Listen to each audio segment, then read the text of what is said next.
Okay, welcome back, and this is part 2 of the kit and pack video that I was making. So I guess we shall start from the top and make our way to the bottom. And that would mean get this out of the way. Okay, so I'm going to go over a few details that aren't necessarily in the kit, but part of the kit. One is my quiver. As you can see, basically, I've taken a camouflage pant leg, put a quick release clip through the belt section, and then I can roll it back, clip it back on, and my quiver stays nice and tight. When I'm traveling through areas that may have hikers or whatever, I can just cover that up, and nobody is... First of all, most people don't even realize, they're none the wiser. I had a guy ask me if I was carrying a flute into the woods. A flute. I was like, yeah, sure, bud, it's a flute. But also, if they do know what it is, it's not so offensive. Now, another thing I have on my pack that I don't see too often is this big plastic carabiner. It's made by Black Diamond. I'm sure there's other people that make them. And this thing is a serious lifesaver because I can... Basically, between this and this webbing, I hold my bow. But what's nice about this is I can actually reach around while I'm making my way through stuff and hook my bow onto this, throw it down, and it basically stays right in the center of my pack. I can do whatever I need to do, and then grab my bow off my back. Like, I can literally do this while I'm riding my bike. So, I mean, it's awesome. I love it. I have a fairly small bow. It's fairly narrow, so it fits in there. You might have to find carabiners that are different sizes or whatnot. Alright, so that's, I guess, the second mod on this pack. The third mod that I have on here is down in, along the waist below your arm, I have a water bladder hose holder. And that actually holds my arrows. So occasionally, my bow has to go on my back, or, whatever may happen, I don't want an arrow in my hand at the moment, so I can put that off to the side. Or if, let's say, I'm creeping up on something and I want another one very quick to draw, I can load up there. It's not something you want to walk through heavy brush with, because the way my broadheads work anyways, they catch onto the brush and can get pulled through. Here's another little mod. There's some people who are really not going to like this. This is my first year doing this. I didn't like the idea before, but I realized that it's actually not so bad. Or I believe it's not so bad. And so what this does is I can string my bow, or sling my bow onto my pack through its D-loop. I'm sure you can see how that works. And then it's a real quick thing to throw on and then take off. You guys, excuse my filthy hands, but, this is what I do for a living, is get filthy. I'm kind of injured and things are a little slow right now, and I'm trying to pay bills, so I can't go hunt, but I'm in between jobs for the day, for now. And, yeah, I decided to make this video with filthy hands, so, hate me all you want. Okay, so that's another mod. Another thing I don't see people having on their packs very often are these whistles. This one is not in the best placement. It kind of jingles and it shines and stuff. It's not the best, but I get away with it. I usually tuck it in underneath when the pack is on. It's tight enough that I can tuck it in underneath this strap and it doesn't make any noise. And usually these clips I have are either painted or taped with black. I'm not sure why that one's not. I'll have to do that. Alright, so that's pretty much it for pack modifications. Keeping with the top down, I guess, we'll go with the quiver. Just one little thing on the quiver here.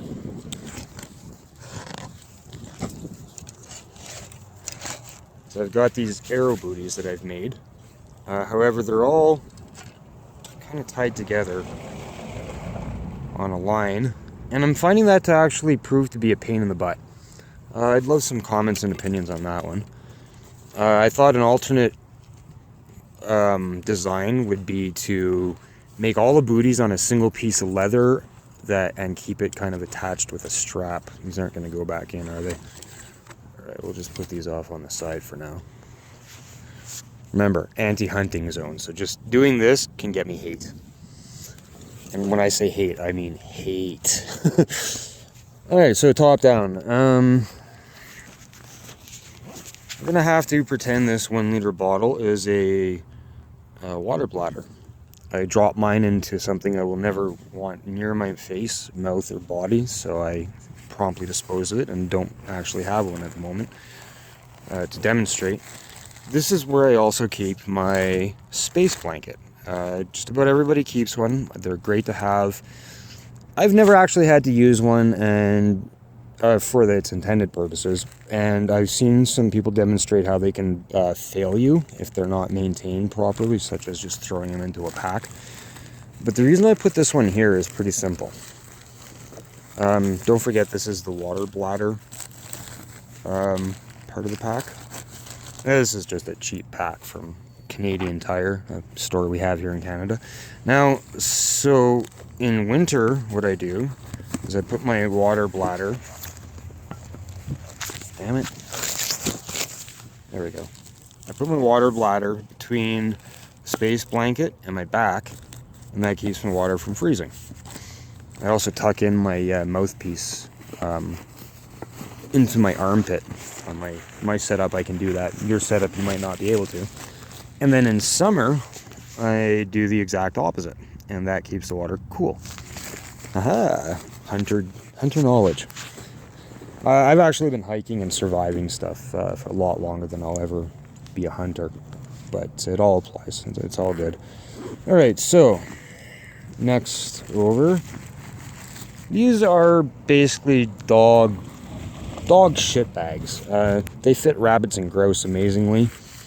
Hearts, chunks of meat, whatever. They're great. I love them, so I just keep them. So that's on one side. And then on the other side here, you'll notice that my zippers get tied into stuff. I highly recommend you get into that habit if you live anywhere with thick foliage. All right, my famous dog shit bags, dog poop bags. I have some various cordage, some paracord, some nylon, and that basically just allows me to strap something's legs together and drag it out of the woods. Because usually I don't have this right in the bush where I'm at. I usually leave it a little ways away. As you can see, you can't really go that far back. Things change, the rules change all over the place around here, so you kind of have to go along the mountains. And when you're doing that, you kind of have to do loops, unless you get something along the way, right? So, or unless you're sitting in a stand or something. So, you know, I'll leave my bike basically at the bottom of halfway through a loop, and then walk around, up, across, and back down and over to the bike and stuff. And if I need to, from any given point, that's the shortest place I might have to retrieve the bike from. Alright, so basically this will allow me to drag the animal to a better place. Sometimes they drop right in the sun, or, you know, like, whatever it might be. Just having some cordage is good. Now, first pocket out, which actually I don't like. I kind of wish that this setup was on an inner pocket. So in this pocket, you'll notice the carabiner, and generally the zipper stays latched down, because in this I will have stuff like maps, my notebook. This is a waterproof notebook. I generally have a space pen to go along with it. I'll keep some batteries in here, some extra batteries. My headlamp will be in there. A couple tag pins, you know, whatever. But generally the important stuff will go in here because it's got this zippered extra pocket, and I can, you know, two things have to fail in order for it to lose something, and then I'll keep that tied down. So pretty simple stuff. Keep in mind that I don't have a lunch packed in here. Food may vary whatever you may be doing, right? I've gone out with absolutely no food. In my main pack, I'll keep my food. Or in my middle pack, I'll keep the food. So, you know, whatever your food might be. And you'll notice there's not a lot going on in this bag, right? Because I'm trying to not carry too much in when I'm hoping to carry stuff out. Some bow tools, some extra, like an extra knock. There'll probably be a field point in there in case I have to do some tests. Let's say I've fallen or something.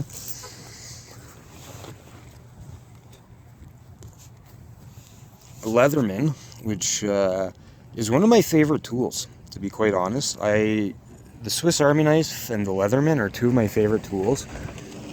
And it kind of sucks because the Swiss Army knife, for example, has the can opener and the wood saw that are just unbelievable. Whereas the Leatherman has really crappy can opener. And the wood saw on it completely broke off, actually. So, I mean, not so great. There's like actually a few things that broke off. The main knife broke off this. The reason I bring this Leatherman is for removing arrows from stumps and stuff like that. I get pass-throughs sometimes, or I might even just be stump hunting, or I might miss, who knows. But anyways, having this has been a lifesaver. Digging with a knife while you're hanging out of a tree because you pinned a grouse up on a tree branch or something, like, not much fun, right? So it just goes a lot quicker if you've got something to grab and pry with. That being said, the arrows I use on small game are generally basically retired big game arrows. You can see you probably wondered why some of my arrows are orange. Those are the small game arrows. So I just wrap them in orange duct tape. The accuracy is good enough for the distances I shoot at. And I mean, for example, this one here you can see has been reprofiled. It's not quite as pointy as it was at the beginning. Whereas this one, oh, that one has hit something. I don't know why. It might have hit another arrow inside the sheath. But here's one that's not damaged at all. But anyways, you know what arrows look like. So I basically cycle my broadheads and arrows down. First big game while they're nice and sharp and pointy, and then they go down to small game. Anyways, having the Leatherman in there is a lifesaver. You'll notice, like I said, I don't have a lot in this pack. Part of the reason, there is one thing I'm missing here, which is trail tape. I don't know where that's gone. That's not great. I like having that. But part of the reason, like I said, that I don't like having a lot in this pack is just so, I can put clothing in it. It's kind of a secondary pack because I can detach my quiver and just sling the quiver if I need to. So really, there's not a lot going on with this pack that's absolutely necessary. That's where we get into these fanny packs. Now, in most survival course type stuff, they're going to tell you don't want to split your gear up. You want one guy to have all the cooking stuff, you want one guy to have all the camping gear, etc., etc. And because you don't want someone to be stuck with absolutely nothing. He only has half a tent and half a pot, right? Like, that doesn't work. And the same thing applies to how you should pack your bags. So if for some reason you've ever been separated from your main pack that's kind of larger and easier to lose, then on these fanny packs, which they seem to be harder to lose, then you would have all your other stuff. So on the fanny pack, we have the socketed knife, bear spray. You'll notice that's bottle number 2 I've got with me, because the other one's on the bike. We'll get into this after. Something else I don't see very many people doing, depending on where you live, you have to have fluorescent garb on when you're hunting. We don't have to have that in Alberta. What I do though is I keep a fluorescent scarf, and so if I ever actually have to pack an animal out on my back, I wrap that animal with this scarf, because the last thing I need is an arrow in the back. Makes my business a little bit hard. So I wrap the animals up. Oh, my trail tape's in here. So nothing special. It's trail tape. It's reflective at night. Works great. Love it. Generally, you don't need it if you're doing things right, though. But you never know, right? Okay, this video is getting a bit long. And again, a marked pack with first aid kit. My first aid kit kind of goes with my experiences in the woods. You can only really carry so much, right? So I tend to focus on the stuff that's really going to make or break it, such as blood loss and infection, and, to be honest, pain. So here we have a container with the strongest painkillers I can get my hands on. Stuff you need prescriptions for, basically. And also a bottle of anti-acid, like heartburn pills or whatever, Tums. Some old, probably almost rotting rubber gloves in there for dealing with stuff. Occasionally I'll use them if I have to deal with rabbits too. I used to keep a set in one or the other. I think that might be more rubber gloves, or it might be a chest puncture, like a torso puncture pack. I'm not sure. I believe I do have one of those. So I'm kind of lucky. I have to keep a big first aid kit in the trucks, so I can always just rob those. Another thing that I think is kind of important, at least for myself, being where I am, it's really dry. I keep a little bit of chapstick on. I actually use the chapstick also to grease my arrows, my broadheads. It seems to work, seems to do well, so think what you will or say what you will, but I like it. And, Polysporin is very important. The reason I was out of the case, I got a dog with an injury, so I've been letting her use that.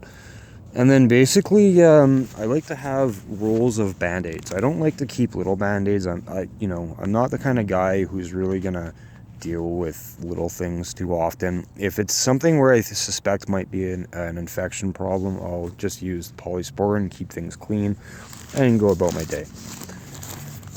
I'm not putting things away because this video is getting a bit longish and I still have a bit to go. Now, in here there's a huge pocket with nothing in it.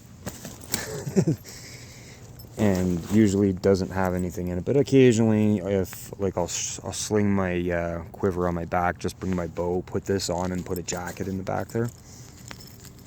Alright, so on my hip pouch here I've got a small set of binoculars. Not going to bother pulling them out, you know what binoculars look like. I've got a small outer pocket, another couple of pockets. They all had uses at some point or another. They're currently not being used. And then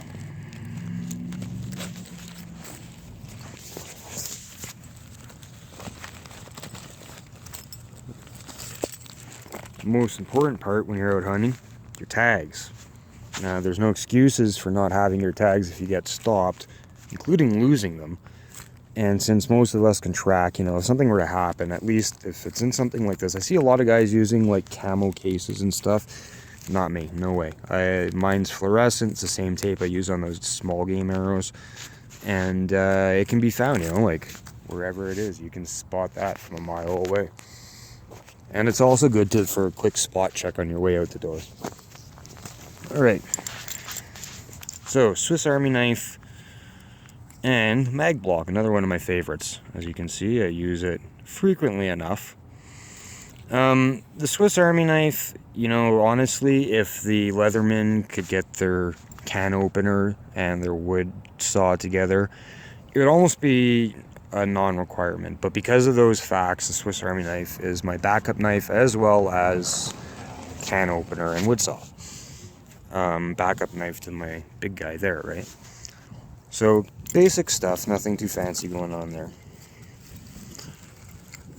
So that is pretty much what I bring into the field on a daily basis. Yeah, no, there's nothing else going on there. My space pen's in there, I can feel it. Kind of hard to get out. I'm sure you've all seen a space pen. That's not even a space pen, it's a pencil. Alright, so that's my my kit. If you have any comments or suggestions, again, feel free to leave them down below. And thank you for watching, and have a great day. I hope this helps you out.